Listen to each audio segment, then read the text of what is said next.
Saya sempat memprediksi bahwasanya Rasman kalau mau terbebas dari jeratan hukum, jalan satu-satunya adalah restoratif of justice, ataupun damai aja lah dengan si Hotman Paris. Dan apa yang saya prediksikan itu memang kejadian, ya kan? Bahwa setelah dilakukan konfronti, kita berdiskusi panjang, bicara hati ke hati, maka kami sampai pada kesimpulan untuk mencari upaya restoratif justice lewat adik saya, Paris. Seperti apa? Kita serahkan kepada beliau. Prinsipnya adalah tidak ada masalah yang tidak bisa diselesaikan, karena semua adalah karena kesalahan. Karena itu saya berharap kiranya Adinda Paris bisa mencari solusi polemik antara saya dengan Pak Hotman Paris Hutapea, saudara Hotman Paris Hutapea, dengan saya dan juga dengan Iklimah. Saya berharap tidak ada orang yang korban dari peristiwa. Karena sesungguhnya kita pun tidak mau memperpanjang ini. Daripada ini berpolemik panjang dan akan ada orang yang tercederai. Nah, karena kan sebelumnya strategi yang dibangun oleh Rasman itu adalah dia berupaya meyakinkan di depan hakim bahwasanya apa yang dia ucapkan yang menjadi tuduhan Hotman Paris kepada dirinya itu adalah fakta. Misalkan Hotman Paris itu kan melaporkan, bahasanya itu yaitu menuduh Rasman itu adalah mencemarkan nama baik, kan begitu ya kan? Dengan mencemarkan nama baik, mengatakan bahwa si Hotman Paris itu adalah penjahat, kan begitu. Nah, strategi yang dibangun si Rasman ini kan meyakinkan di depan hakim, Pak Hakim, ini saya bukan pencemaran nama baik. Apa yang saya ucapkan kepada Hotman itu bukan fitnah, tapi itu memang fakta, begitu loh. Itu kan strategi yang dibangun. Karena begini, kalau itu fakta, jatuhnya itu bukan pencemaran nama baik.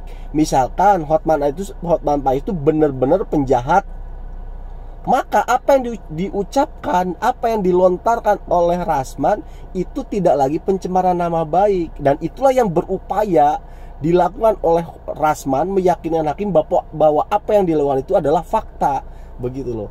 Nah, tapi mungkin di situ ada unsur kesombongan, ada unsur kepanikan juga di sana. Akhirnya malah terjadilah tragedi itu, naik meja, menggebrak meja hakim, kemudian nuduh-nuduh hakim koruptor dan lain sebagainya. Dari sinilah sudah buntu ini. Maka waktu itu di konten saya sebelumnya, jalan satu-satunya penyelesaian itu adalah restoratif justice. Nah, karena Rasman sudah punya keinginan untuk restoratif justice, maka perlu kita ketahui apa sih syarat-syarat restoratif of justice itu. Restoratif of justice itu bisa aja memang dilakukan ketika persidangan itu tengah berjalan. Itu ada dasar undang-undangnya. Namun di situ ada persyaratan-persyaratannya. Nah, dari sekian banyak persyaratan, paling utamanya itu adalah syarat, yaitu adanya kesepakatan dari pelaku dan korban. Nah, ini yang berat, ya kan? Pelakunya Rasman, korbannya adalah Hotman. Ini harus ada kesepakatan. Kalau kedua orang ini tidak ada kesepakatan, maka tidak akan terjadi itu yang namanya restoratif of justice ini, begitu loh. Nah, sekarang saya coba lagi nih memprediksikan apa yang terjadi di kemudian hari dengan membaca indikasi-indikasinya. Kemungkinan besarnya itu ada dua. Seperti yang saya sarankan sebelumnya kepada Rasman, satu, dia melunak, ya kan, menurunkan egonya, ya kan, di depan media. Kalau perlu minta maaf di depan media. Kemudian yang kedua, secara personal, artinya misalkan Rasman datang ke rumahnya Hotman Paris, izin baik-baik, begitu loh. Itu hanya di balik layar lah ya. Jadi ada di depan layar, ada di balik layar. Nah, yang sudah dilakukan ini adalah di depan layar. Kalau hanya dilakukan di depan layar saja oleh Rasman ini, maka kemungkinannya adalah menurut saya Hotman tidak akan pernah memaafkan. Artinya persidangan akan tetap berlangsung, begitu, akan tetap berlangsung. Seandainya pun ada memaafkan, itu ya berbau-bau gimmick. Misal si Hotman bilang, oke, kita restoratif of justice, kita selesaikan dengan perdamaian, tapi syaratnya lu ganti rugi gua sekian ratus miliar, misalkan begitu loh. Jadi itu memberikan satu syarat seperti Bandung Bondowoso gitu lah, ataupun Tangkuban Perahu itu Sangkuriang, memberikan persyaratan yang tidak mungkin bisa dilakukan, kan begitu. Nah, misalkan kayak tadi, oke, ganti rugi lah 500 miliar misalkan begitu. Rasman kan nggak punya duit sebanyak itu gitu loh. Nah, bang, itu kan namanya pemerasan. Enggak. Karena apa? Karena si Rasman ini korbannya, begitu loh. Maka hitung-hitungannya itu adalah ganti rugi. Semenjak lu tuduh gua nama baik gua anjlok nih, itu harus diganti rugi. Membangun satu nama baik itu perlu dana, perlu biaya. Anggaplah misalkan saya iklan untuk memperbaiki nama baik saya. Saya iklan misalkan dalam persidangan itu 10 hari. Nah, itu dihitung tuh. Dianggap aja saya sedang mengiklankan diri selama 10 hari, berapa miliar, kan begitu. Bahkan ratusan miliar. Itu jatuhnya ganti rugi, bukan pemerasan. Karena si ini korban nih, siapa? Si Hotman-nya ini. Nah, bisa aja diberikan satu persyaratan seperti Dewi Sumbing memberikan persyaratan kepada Sangkuriang, ya kan? Suruh bangun gunung, suruh bangun candi gitu loh. Pokoknya yang mustahil. Kalau dilakukan hanya permohonan maafnya itu di depan media saja, itu begitu tuh menurut saya loh ya. Akan begitu. Nah, atau yang kedua, kalau hanya nah, itu yang pertama sih begitu. Apapun lah pokoknya syarat-syarat yang nggak masuk akal itu sama si Hotman akan dibuat gitu. Bikin lucu-lucuan akhirnya jatuhnya gitu.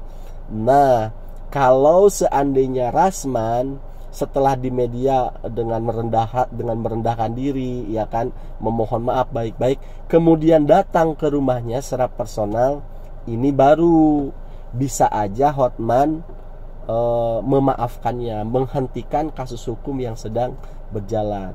Namun sepertinya akan ada deal-deal di belakang, terutama kalau duit mungkin Hotman Paris gak butuh lah ya dari Rasman gitu loh. Tetapi sepertinya nih yang akan dilakukan adalah Rasman benar-benar mengangkat kembali harkat martabat Hotman Paris begitu loh. Apakah misalkan jadi pokoknya setelah pertemuan ini nih secara personal ini, tiba-tiba keluar nih Rasman pokoknya mendewa-dewakan Hotman Paris. Pokoknya bagaimana caranya Hotman Paris ini kembali nama baiknya, tuduhan-tuduhannya itu semua salah, bahkan cenderung nih Rasman bakal mendewa-dewakan dia. Itu tuh begitu tuh, ya kan? Pokoknya merendah banget begitu. Kalau perlu nih Rasman bisa aja malah jadi karyawannya Hotman, bisa tuh begitu, ya kan?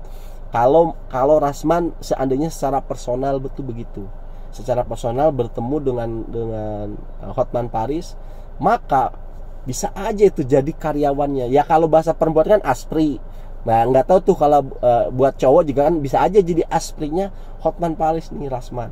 Tapi bener-bener itu kan yang tadinya lawan, ya kan, cubut jadi pembantunya. Nah, itu bisa aja begitu.